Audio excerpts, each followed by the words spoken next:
Depth of Character.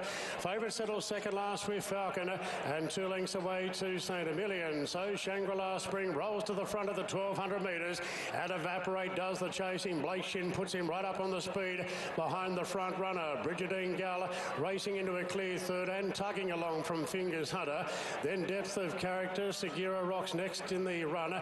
2 further back to Swiftfalcon and 2.5 to St. Emilion last of all, at about a dozen lengths off the lead. So Clark's letting Shangri-La Spring run along at the 800 metres by 3 lengths on Evaporate.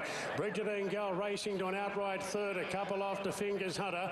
Then Depth of Character, Segura Rocks, Swiftfalcon. Now at the moment Swiftfalcon's got to be 10 off the lead. St. Emilion, the roughies last of all. So Shangri-La Spring coming back to them, leads by a length now on Evaporate. Then Bridgetine Gal, Depth of Character, Fingers Hunter, Segura Rock. Swiftfalcon is still second last and pulling to the outside, coming down the middle of the track now. Evaporate moved up, takes the lead away from Shangri-La Spring. Swiftfalcon starting to wind up on the outside. Evaporate goes for home at the 200. Evaporate 3 lengths clear. Swiftfalcon's running on. He's running out of time.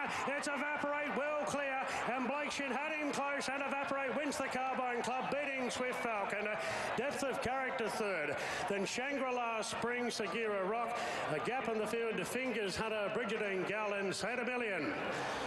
Blake Shinn had them cold in that race. He had them done to a dinner. Not long after the start, when he found the back of Shangri-La Spring, he always had that tactical advantage over the favourite Swiftfalcon, and the bridge was too big, Ronnie.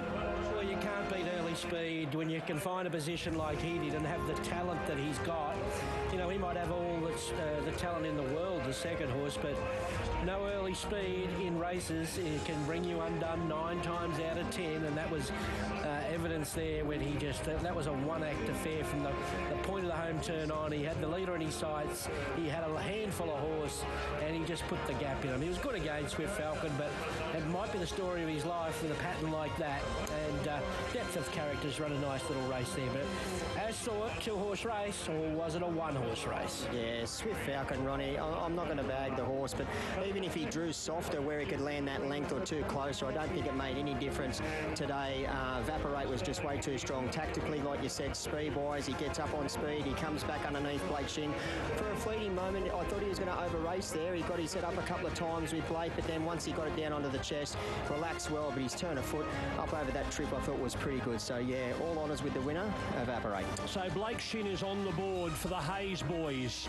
Clark's already ridden a double. Shinn and Lane the other winners. We'll be back for race 5, the Country Championships for Evergreen Turf. That's next from Royal Randwick.